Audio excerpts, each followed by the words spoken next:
new board members that are online, Mr. Santos and other district staff here present. Time is now 12:03 p.m. on this first day of July 2020. And I call this meeting of the United Independent School District Board of Trustees to order. If everybody that's on the call can please call out their full name. Juan Roberto Ramírez. Javier Montemayor. Ricardo Rick Rodriguez.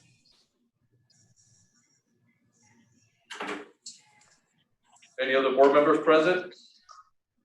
Alicia Olivero.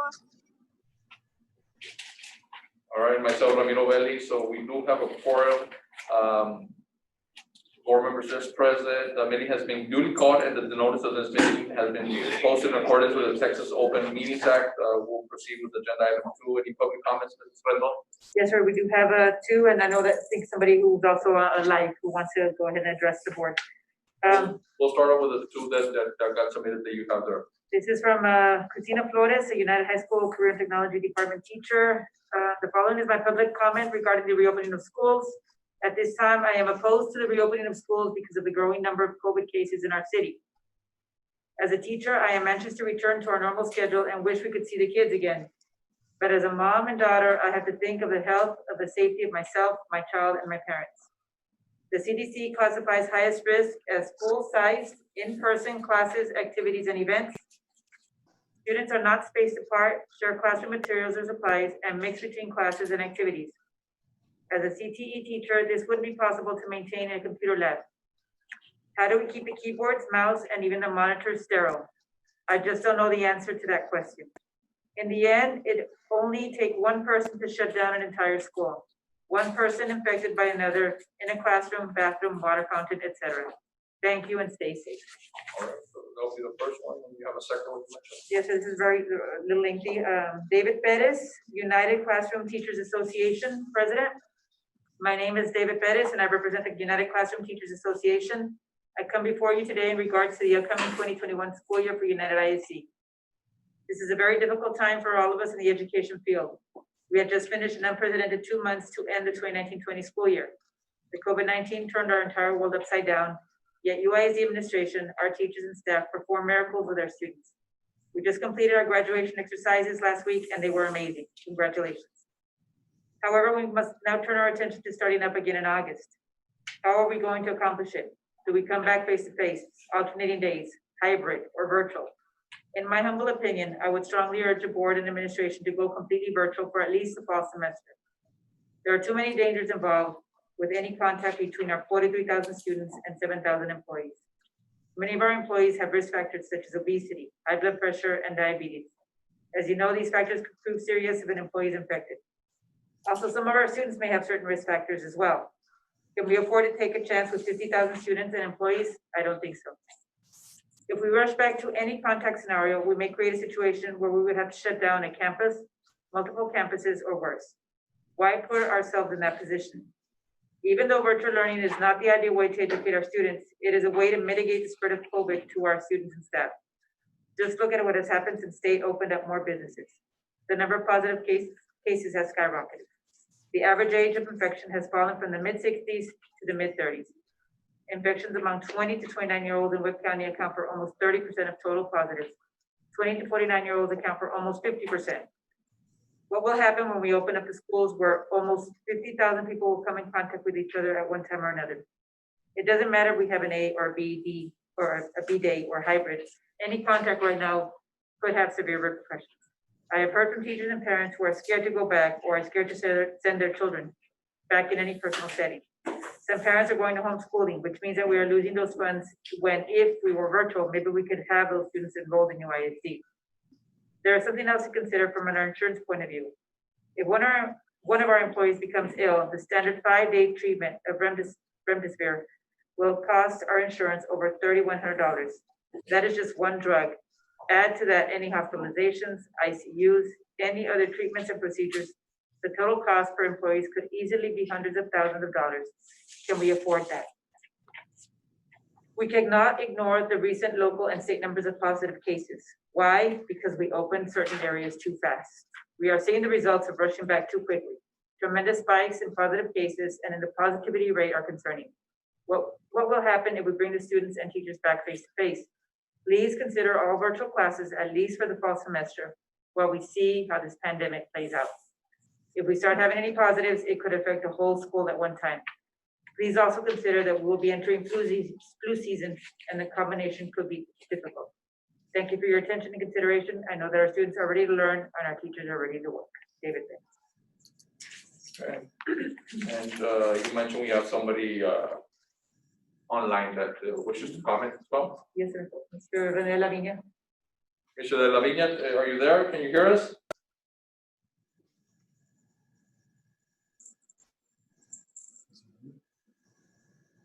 Mr. Rene De La Viña, are you there? Do you wish to comment, public comments? Can you hear me? We Can you hear me? sir. Okay. For the record, good afternoon, honorable board members. For the record, Rene De La Viña, TSTA full-time president. I just wanted to mention that in reference, I'm here to talk about a pay raise. I've been doing my research all around Texas, or the different school districts in Texas, and most of the districts are going to give a salary increase to the school employees this year. Now, next school year, of course, that's a totally different ballgame, but I will hoping that you all will consider like most of the school districts around the Texas are getting 1%, 2%, and 3% pay raises. Some of them are given stipends, but whatever you can give our employees this school year would be greatly appreciated. I know things are going to be tight, and we understand that, but whatever you can do to help, don't forget you all are the Texas state champions of academics. We're the #1 district in the state of Texas when it comes to academics. And so I'm hoping that you reconsider maybe 1% or a stipend or something. Something's always better than nothing. But I know that next school year, it's going to be a totally different thing. I understand that because times are tough. And lastly, I just want to mention that I have an excellent dialogue with Superintendent Santos. We've been talking probably maybe once a month, sometimes twice a week, on different issues that are going to be coming up. And I can assure you that during the school year when it starts, there's going to be many, many, many excessive questions in reference to COVID-19, et cetera, and all these type of different things that are going to happen this school year. It's going to be a very difficult school year, but I just wanted to compliment and let the board know that I have an excellent rapport with an excellent communication with with Superintendent Santos, and I just wanted to compliment him and thank him for always working with us. We really appreciate everything. And thank you, board, for everything you do. Thank you so much. God bless you all. Thank you, sir. Thank you. Only 3 public comments, right, Mom? Yes. All right, so Mr. Laviña, thank you very much for your comment. Mrs. Flores, Mr. Perez, we appreciate the feedback, and Thank you. because that we do share the concerns of reopening the school. So we're going to be looking at all the data and recommendations, and hopefully arrive at a decision that will be best for all our students, and obviously adhering to all standards, and especially safety for our students. So for that, we'll be moving on to agenda item 4. At this time, I am recommending that we go into closed session, move that up. Time is now 12:12, and the board will adjourn into closed session pursuant to sections 551.071 and 551.074 of the Texas Government Code to discuss agenda item 4A.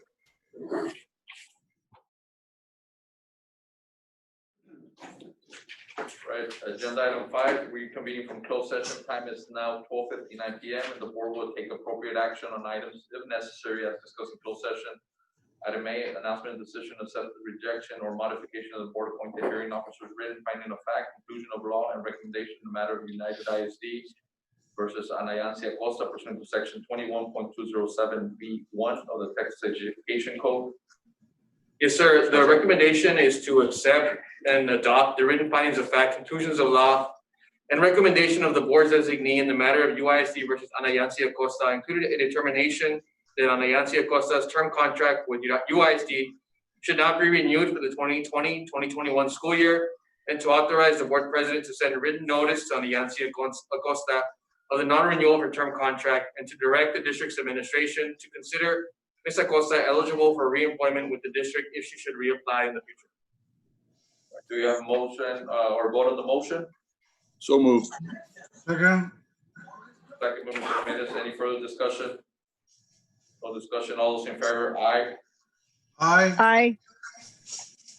Aye. All those opposed? None opposed, motion passes. Item B, discussion possible action to non-renew or renew the term employment contract with Ayancia Costa. Yes, sir. The recommendation on that item is that Anayancia Acosta's term contract not be renewed for the 2020-2021 school year. So moved. second, Motion and a second. Any discussion? All those in favor, aye. aye, Aye. Those opposed? None opposed, motion passes. Okay, agenda item 3, items for individual considerations. Item 3A, approval of proposed teacher salary schedule for the 2020-2021 school year, including previous salaries based upon the 2019-2020 compensation plan.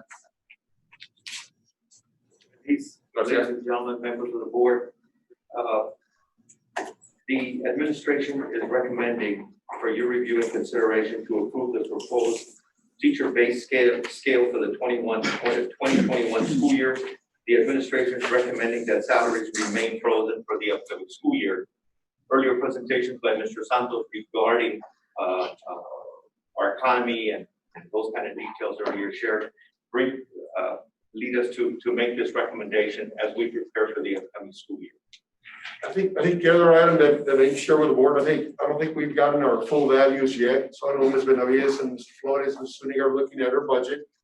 And we'll come when we prepare and make recommendation on the budget, we'll see where really we stand financially. But I think at this point in time, we know it's going to be difficult, so we would like to freeze all salaries. But we'll look at them, if the budget permits anything. And do we have a motion regarding the approval of the proposed teacher salary schedule? so move, Second. Motion and a second. Any further discussion? All those in favor, aye. aye, Aye. All those opposed? None opposed, motion passes. Item 3B, approval of employee salaries for 2020-2021 school work year, including freeze of all salaries and or wages based upon the 2019-2020 compensation plan. Mr. Veliz, members of the board, Mr. Santos, ladies and gentlemen, the administration is recommending for your consideration and approval that the current pay and salary of non-teaching professionals, paraprofessionals, auxiliary personnel be frozen for the upcoming school year for 20 and 21. All right. So moved. Yes. second, In a second. Further discussion, I will make a point that we're clarifying we're not using any salaries. We're not letting go of any employees. I'm sorry.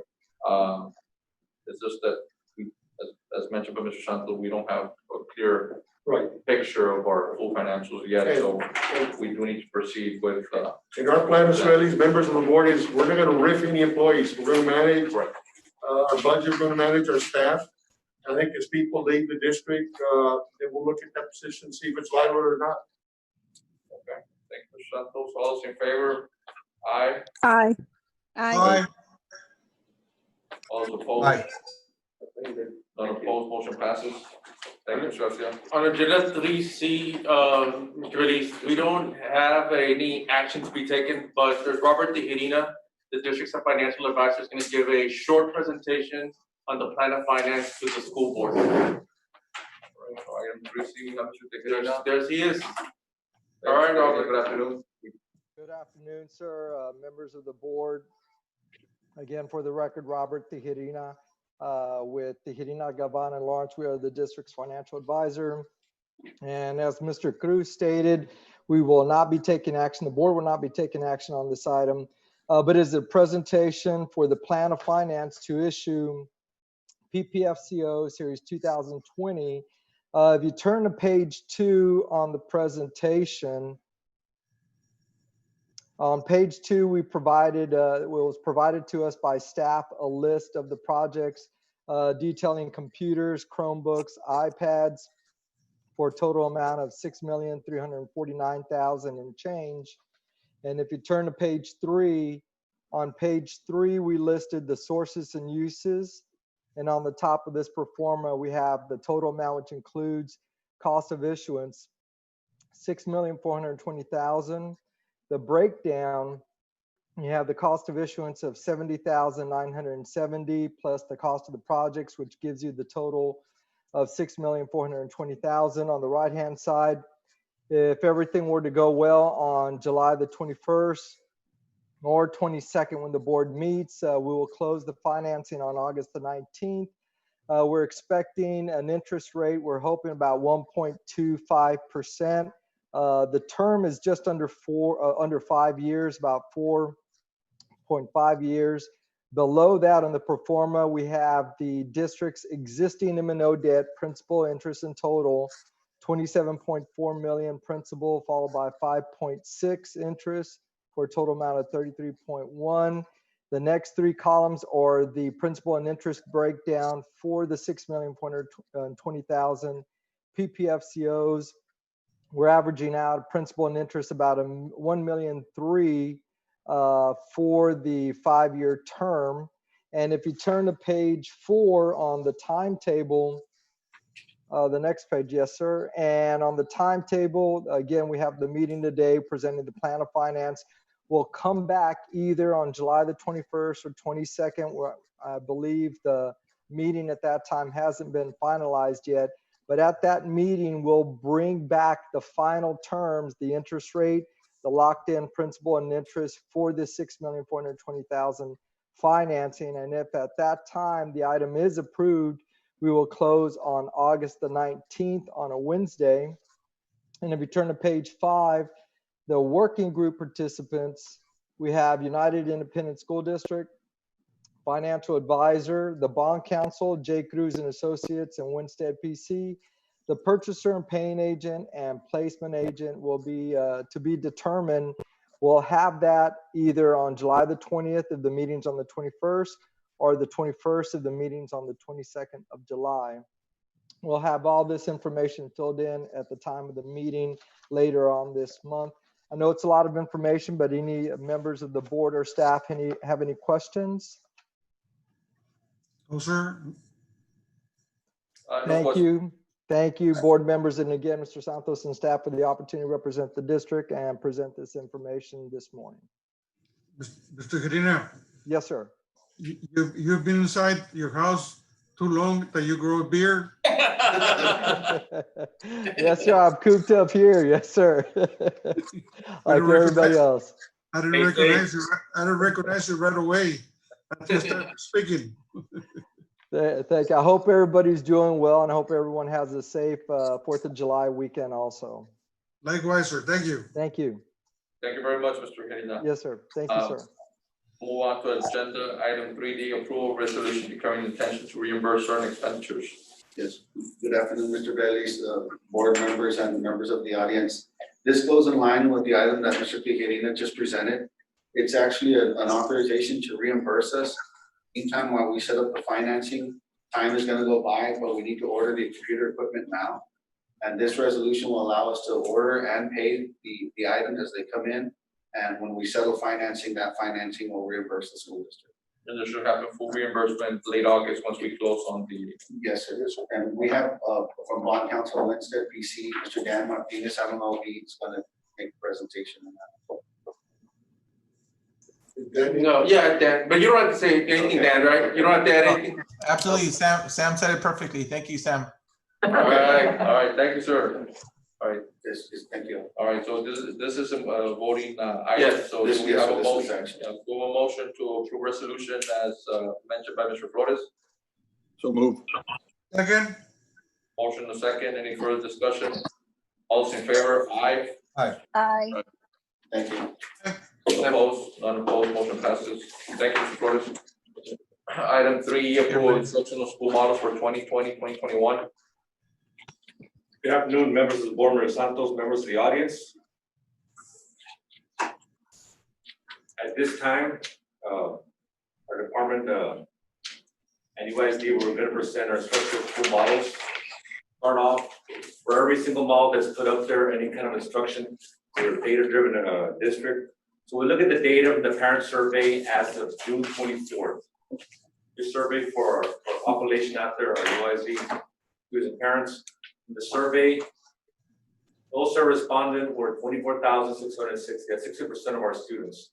From that survey, 29% responded having their children being taught educated face-to-face. The response to remote instruction, we're at 41% at 10,000.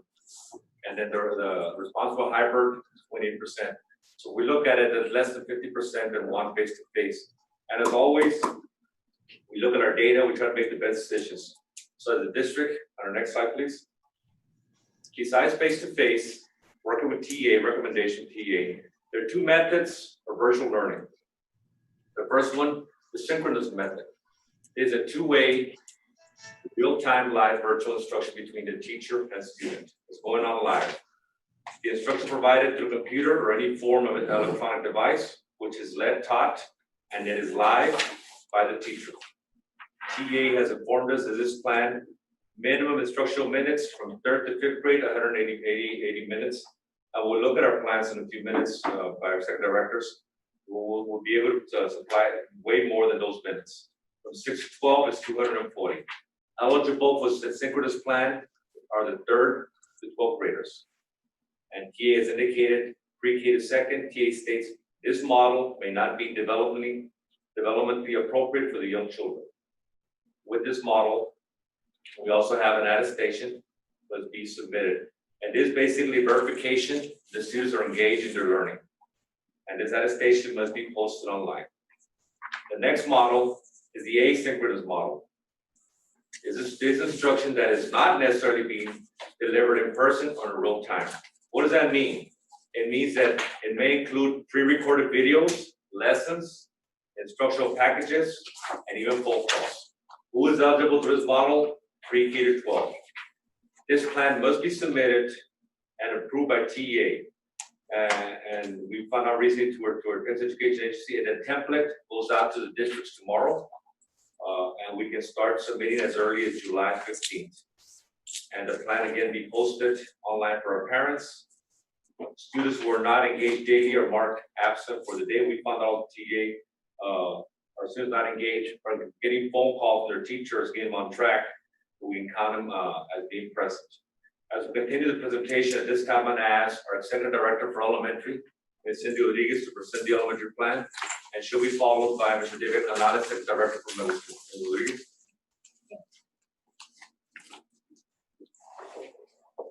Good afternoon, board members, Mr. Santos, and members of the audience. I'm here to present to you the proposed schedule for elementary. Know that we took into account the results that we received from the survey, not only the one conducted district-wide, but also what we did internally also with the to learn about our curriculum.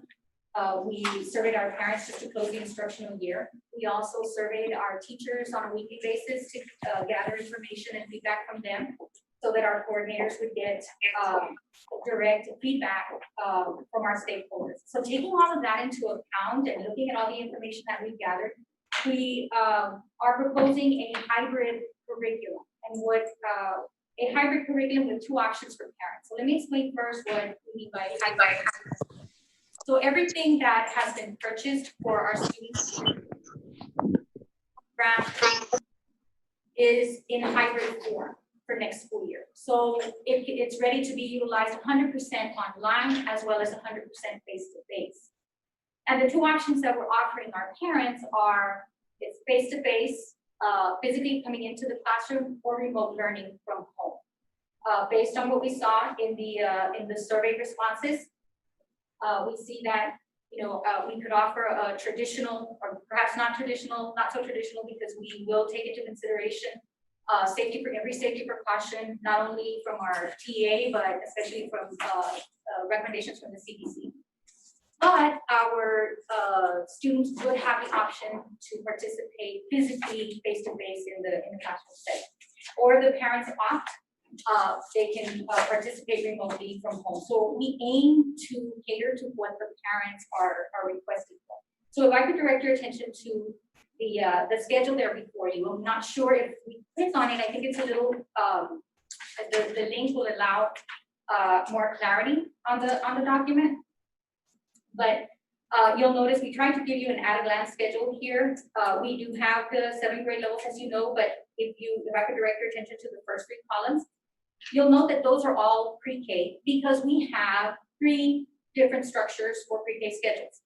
It's either you're participating in a full day pre-K funded by the district, full day Head Start pre-K, or half day. So we had to take that into consideration as we were planning. And then as you read across each of the rows, you'll notice that you have color coding throughout the different time blocks. And the reason for that is to denote that anything you see in pink is denoting your synchronous learning. As Mr. Gonzalez pointed out earlier, synchronous, meaning the teacher and the student are in sync, live, having a live session. Wherever you see white, that's indicating your asynchronous instruction, what we would term their independent practice. And so you can see across the, anything that is any other color, like your tan, you'll notice the commonality with those is that those are your PE planning periods. Your blues are lunch, just so that very clearly you can see where our synchronous and asynchronous blocks fall.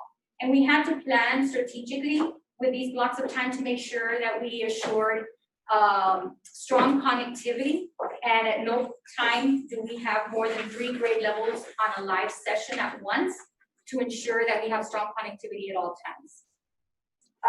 I don't know if you have any questions on the schedule at this time that I can answer. I have a question, Ms. Rodriguez. Go ahead. Ms. Rodriguez, during our virtual, the last few months of the 2020, just recently, elementary was kind of, a lot of the parents were kind of complaining about elementary being a little overwhelming for them. This schedule that you have here, what is it for? I guess I can't really see, but it's pretty extensive here.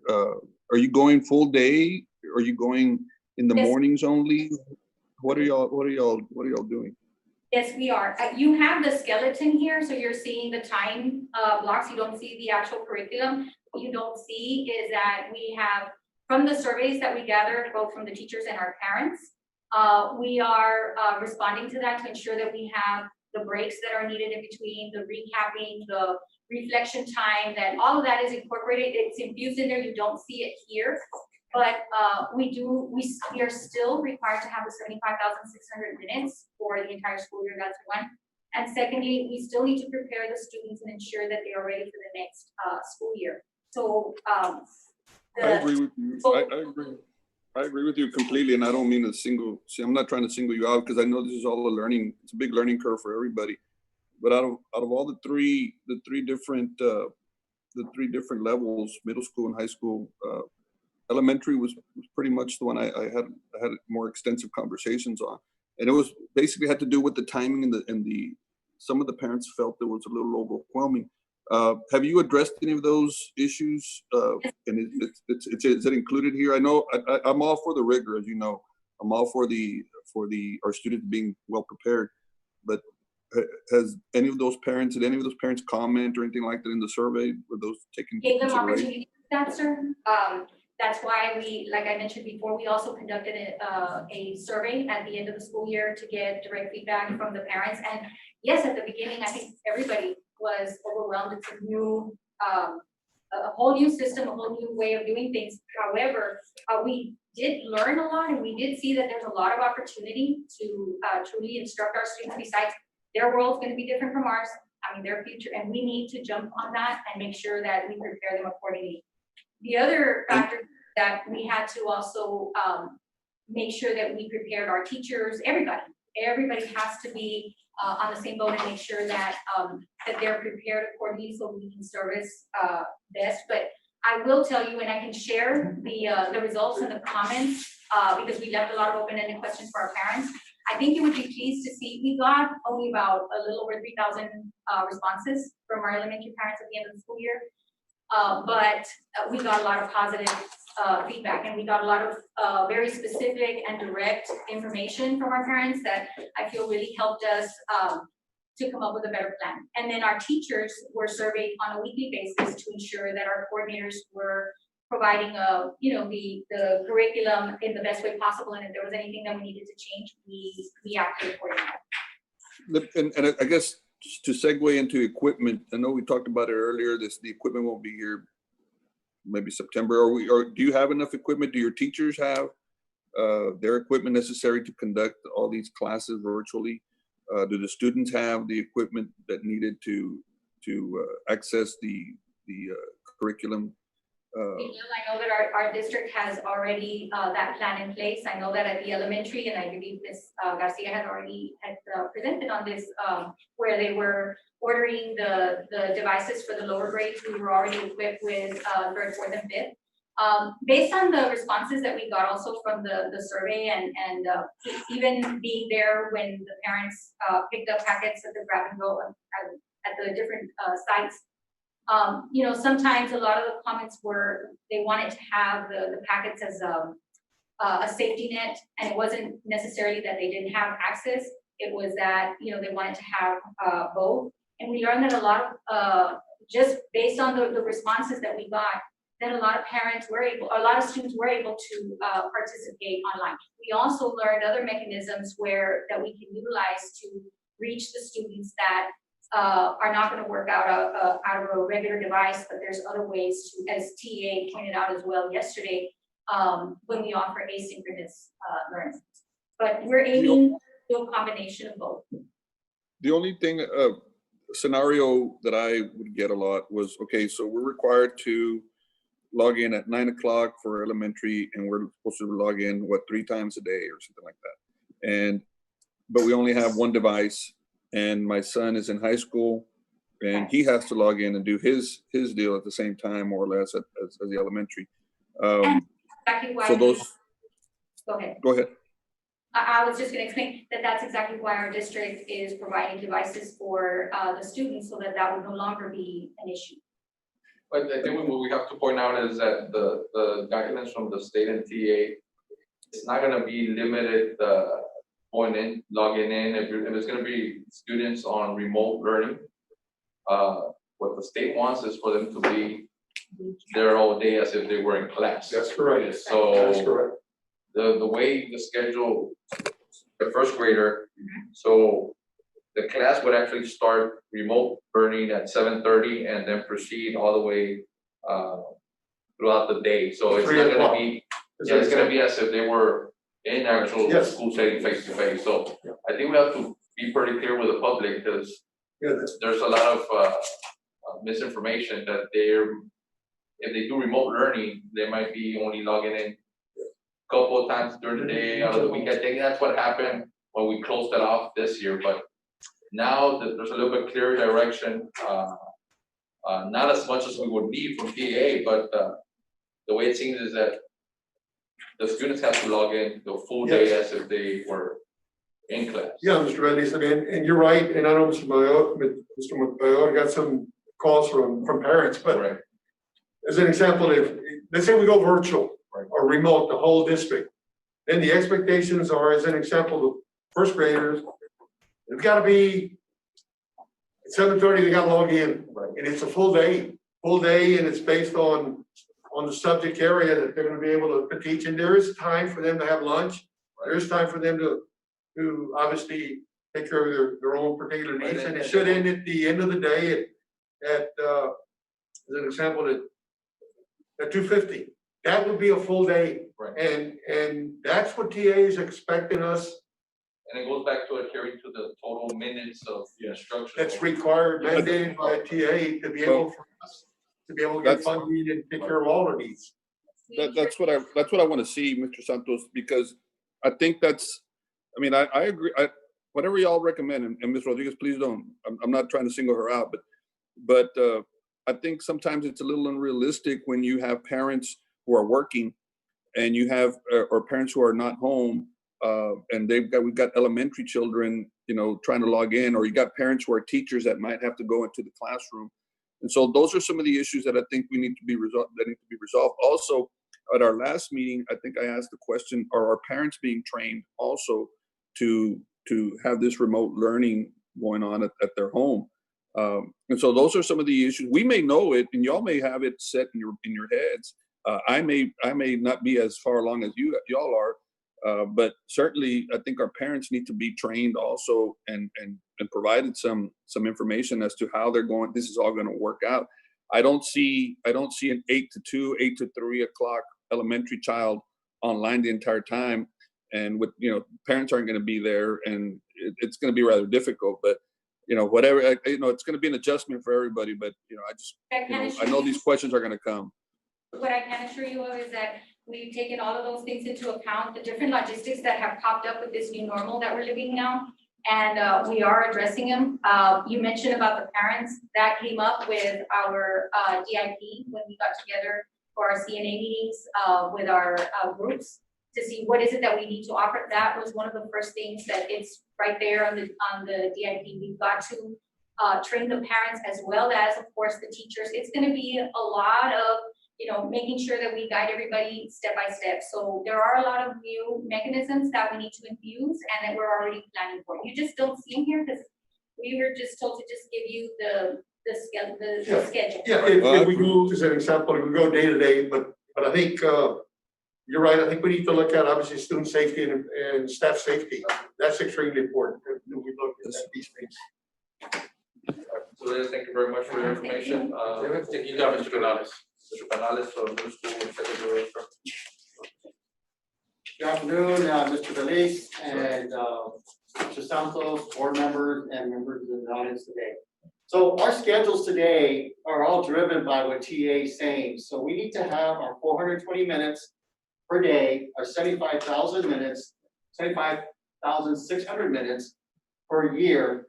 And then we also know the other variable that we all have to worry about is STAR testing. STAR testing is not, right now, as of today, is going to happen according to what the governor and what the commissioner has said.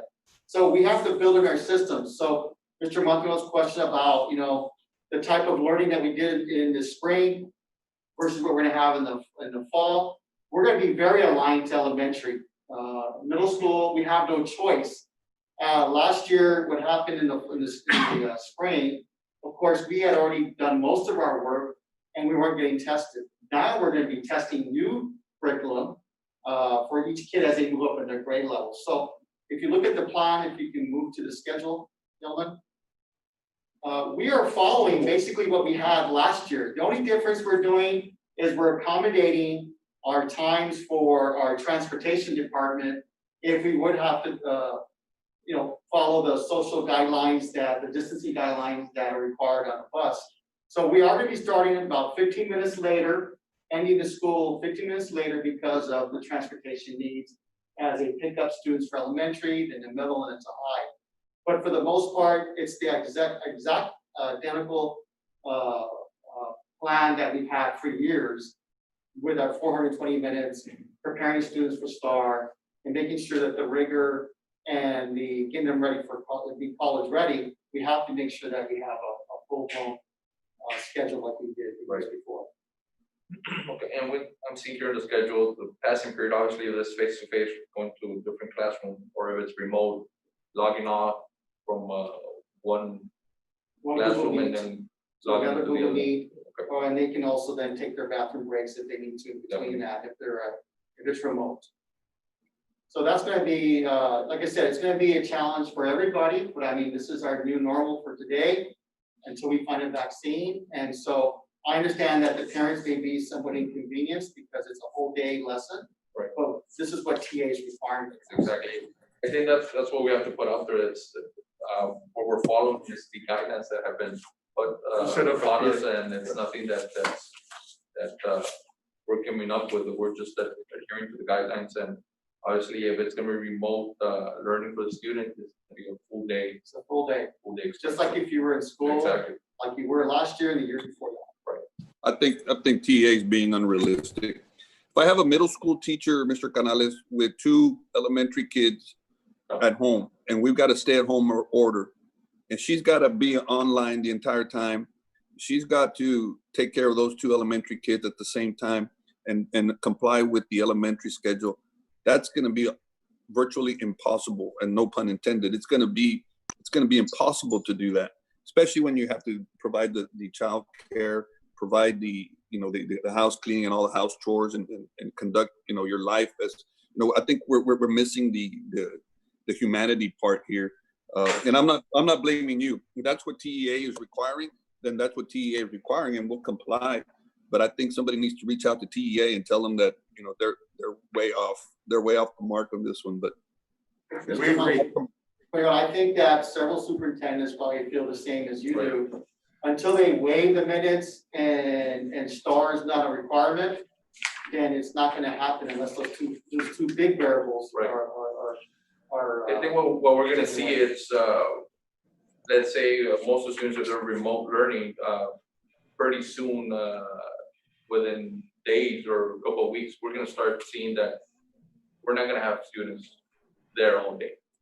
That's probably gonna be realistic, that you're gonna be in and out. It's gonna be real hard to have accountability. But again, like Mr. Montemayor mentioned, it's something that TA really hasn't considered all the details of. They wake up at noon. Mr. Bailey. They're gonna wake up at noon. So it's gonna. Just please be aware that we're just following the guidelines of TA that we have today. We will always accommodate our teachers and our parents as soon as we get other directions, but today this is what we have to present. Yes, sir. Thank you. Moving along with the high school schedule. Yes, sir. And I'm gonna echo Mr. Canales just mentioned.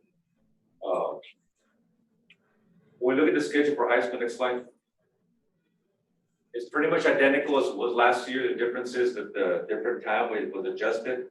We're working with the transportation department to meet the needs not only high school, but the middle school and elementary. So what we have here is a plan, especially meet the needs of students face-to-face, or if it's gonna be virtual.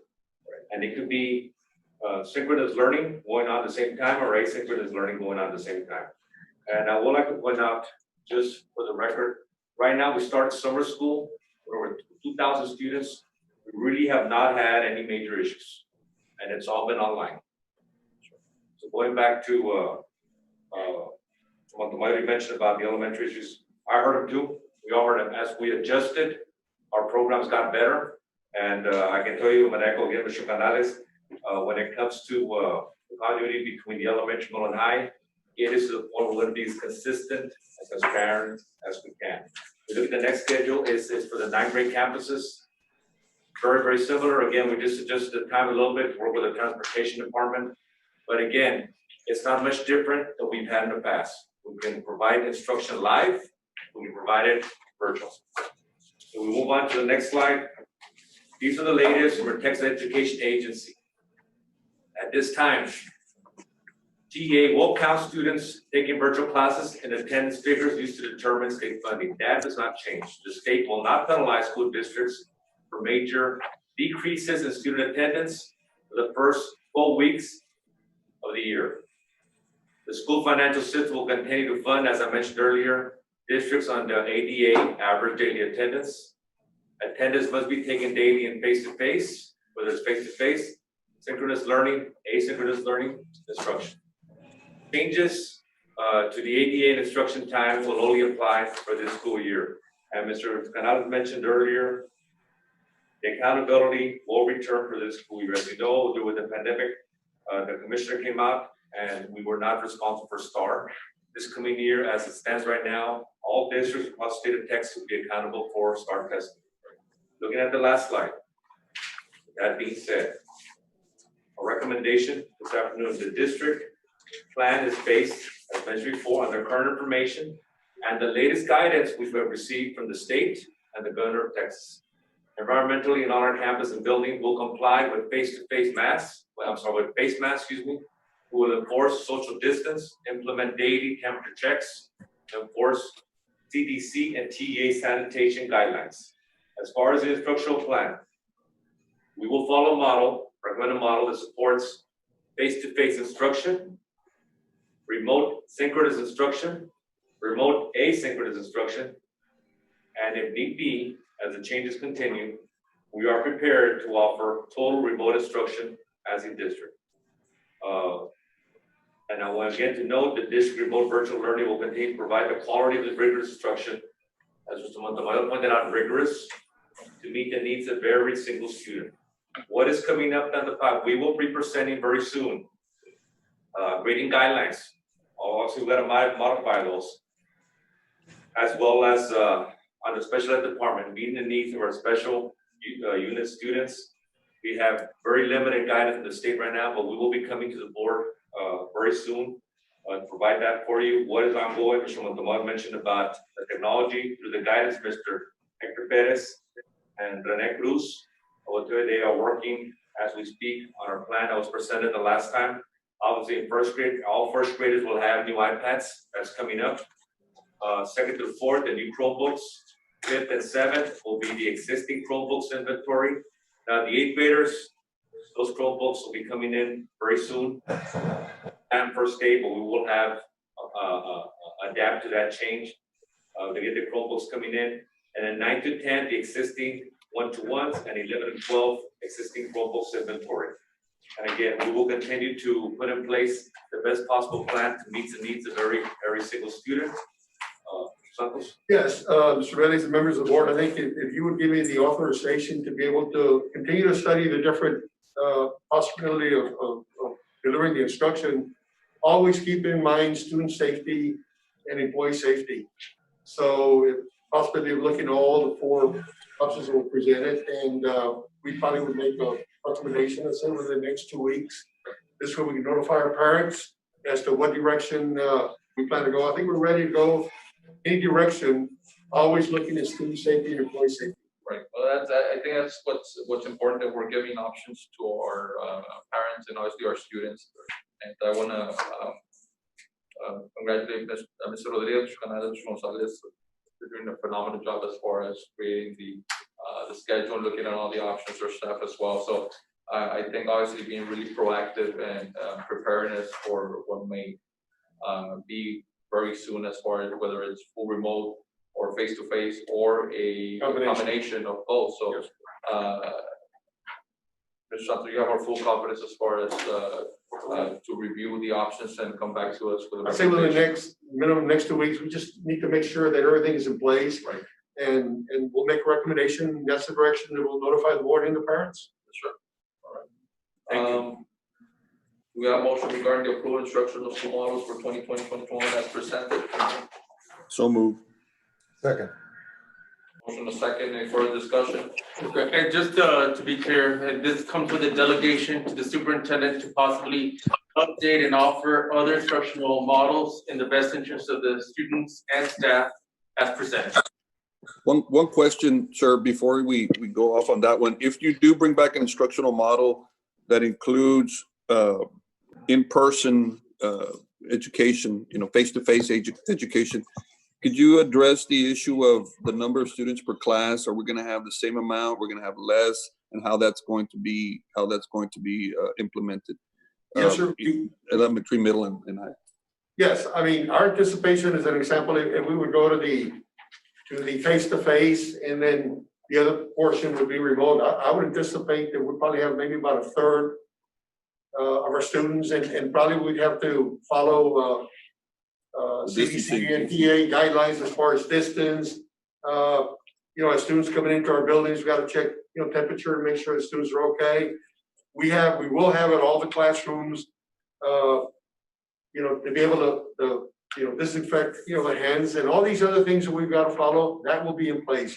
We're also looking at doing some shields for distance where people are, talking to staff, and we're looking at every safety issue that we can provide to the campuses. If we go face-to-face, it'll be there. Thank you, sir. Right, so we have a motion and a second. Any further discussion?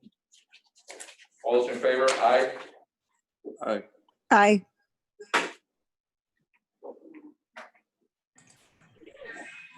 Rodriguez, are you present? Yes, sir. We have a motion and a second, and already voting for the approved instructional school models as presented. We have a vote from you. Yes, sir. Yes. Ramirez?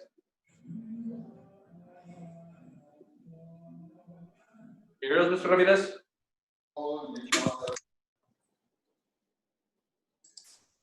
Yes, sir. I'm sorry. All right, so we have a vote. Do you approve? Yes, I do. All right. Aye. Mr.